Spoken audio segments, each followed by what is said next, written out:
Good morning, it's Sunday the 13th of January, and we have major signs of geoengineering in the skies this morning here. Temperatures in the teens this morning here in Swampscott, Massachusetts, and you see over here this little aerosol dispersion. They turned this on and off and sprayed this fake cloud in the sky here. It begins and ends right there. And then in the path of the sun, all through the tree line here, are geoengineering aerosol dispersions for solar radiation management, patented geoengineering process. All aerosol dispersions here.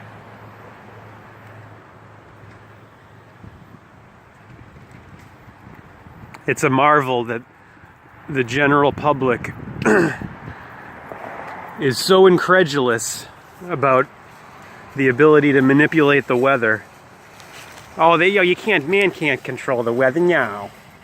So incredulous about that, and so incredulous about so many other things, yet so gullible at the same time.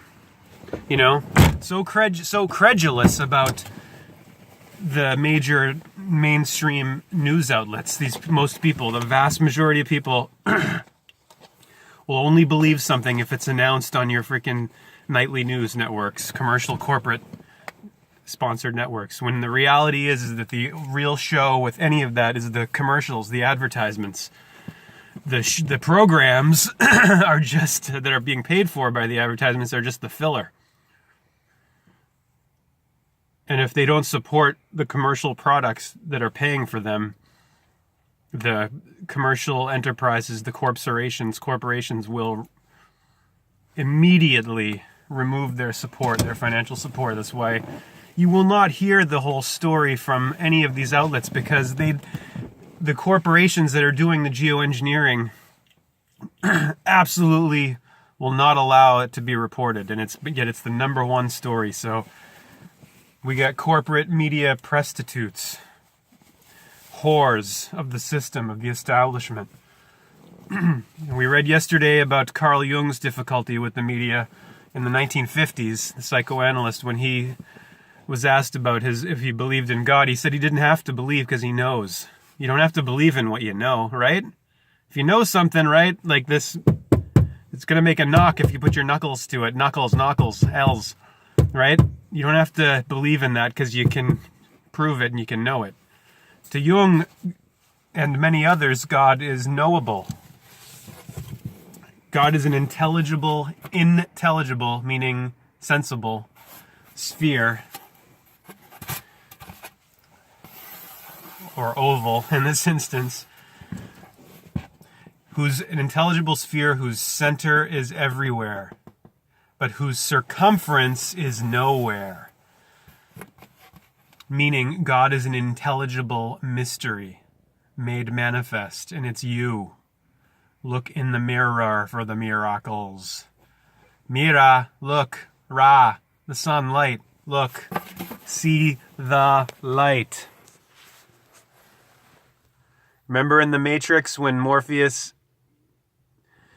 says to Neo, "You've never used them, your eyes." Neo, when his body is taken out of the pod, and he knows that he has been given a simulation his entire life, that he was never experiencing his actual body. His actual body was dormant in a pod, and he says to Morpheus, "What's wrong with my eyes?"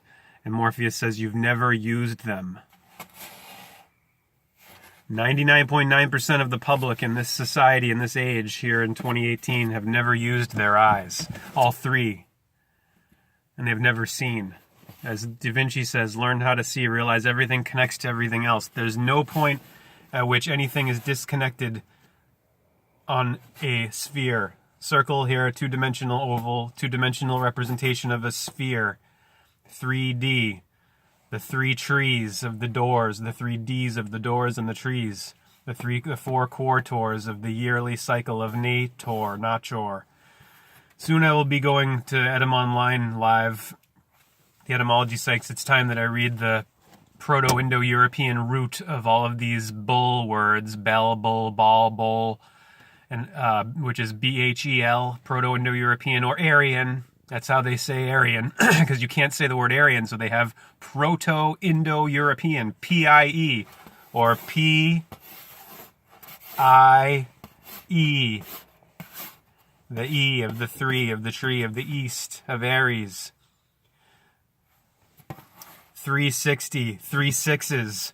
And I'm going to continue reading the Bhagavad Gita to you this morning of Hare Krishna for the Christians here on Sun's Day who don't understand that their New Testament is a copy.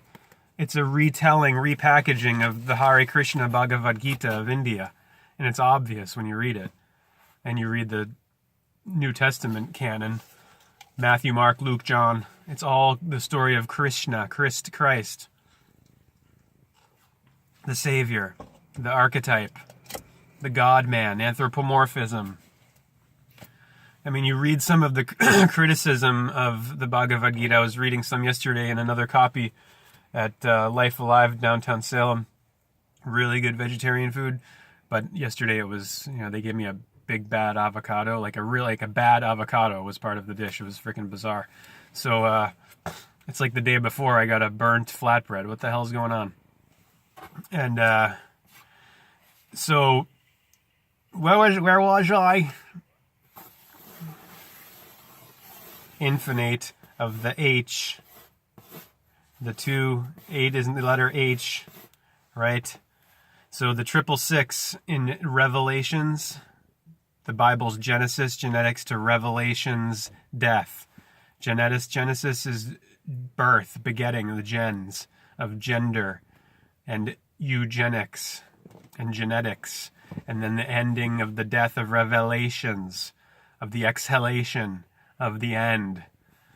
In the Revelations, so I read all the way to the end of the Bhagavad Gita now, but you read these the commentaries in and some of the criticism and the going through the ideas, and it talks about a lot about this difference between personal and impersonal Brahman, God, as either a person or not a person. This big debate, right, in the ancient world and ongoing. Well, and they talk about Krishna being for the masses because it's he's an anthropomorphic image. He's easier to get to the divine through an image, a person, than it is through the impersonal. It's hard to get to God through the impersonal, they say. Well, this whole question, and this is why Jung ran into such difficulty with the media when he says and he regretted his answer because it wasn't put in the proper context, of Jungian psychology, of this whole thing with knowledge and belief. It's not a simple question. So anyway, the Bhagavad Gita is 18 chapters, and that's the number of revelations of the lower semicircle of the lower door of the doors of the yearly cycle of the 26 autumn-winter weeks, 26 spring-summer weeks, 52. 52 is the number value of now, and also the word center. Is it center? No, not center. Center doesn't equal 52. That's 1156. It was another word that I wanted to go into that has the 26 gematria as well, and I'm having a brain fart about it right now. It'll come to me. So 666 is 18, and 18 is this lower semicircle. 9 plus 6, 15 plus 3, 18.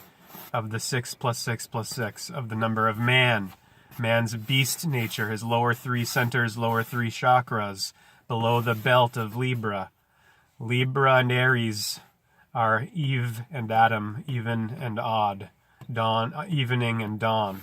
Sunrise and sunset, right ascension. What was that word it's a 6-letter word, for crying out loud. And the first 3, oh yes, not credit, but create. Create equals 26 as well, the number of the semicircle. Create is 52. 50, C-R-E is 26, C is 3, R is 18, E is 5. Add those up, you get 26. C3 plus 18 is 21 plus E5 is 26. And then 8. Create. A is 1, T is 20, 21, and E is 5, 26. So 26, 26. Create. Create equals 52, the number of weeks of the year. 5 and 2, 7. 360. 3 sixes, the base 6. 6 between the axes of the 6. The axis of the 6, of the base 6, of the 3 dimensions of height, north to south, length, east to west, Aries to Libra, Adam to Eve, odd to even, Mars to Venus, and then width. So length, and then width is the back and forth, right? 6, 3 dimensions, the 3 trees. Length, height, and then width, or depth, back and forth. So it's the 3 trees of the T of time, of the twin towers, of the twin pines, and the twin peaks.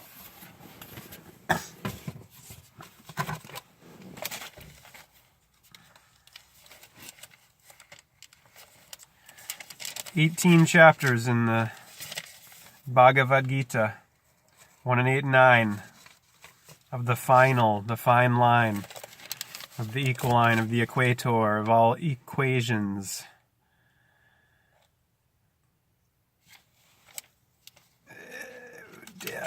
So we're in this is part 10 now of Hare Krishna.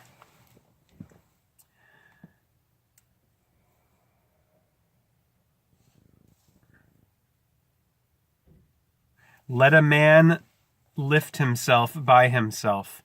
Let him not degrade himself. We're in chapter 6 called the True Yoga. Let him not degrade himself, for the self alone is the friend of the self. And the self alone is the enemy of the self. The same. Your best friend or your worst enemy. For him who has conquered his lower self by the higher self, his self is a friend. But for him who has not possessed his higher self, his very self will act in enmity, like an enemy. When one has conquered one's lower self and has attained to the calm of self-mastery, his supreme self abides ever concentrate. He is at peace in cold and heat, in pleasure and pain, in honor and dishonor. The footnote here is that is established in itself, self-established. Abides ever concentrate, self-established. 8. The ascetic yogi, whose soul is satisfied with wisdom and knowledge, who is unchanging and master of his senses, to whom a clod, a stone, and a piece of gold are the same, is said to be controlled in yoga. He who is equal-minded among friends, companions, and foes, among those who are neutral and impartial, among those who are hateful and related, among saints and sinners, he excels. Eternal vigilance over body and mind is essential.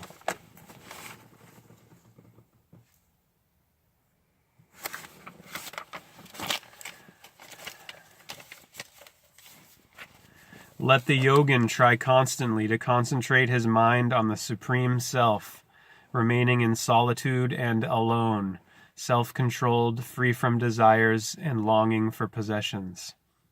He should set in a clean place his firm seat, neither too high nor too low, covered with sacred grass, a deerskin, and a cloth, one over the other.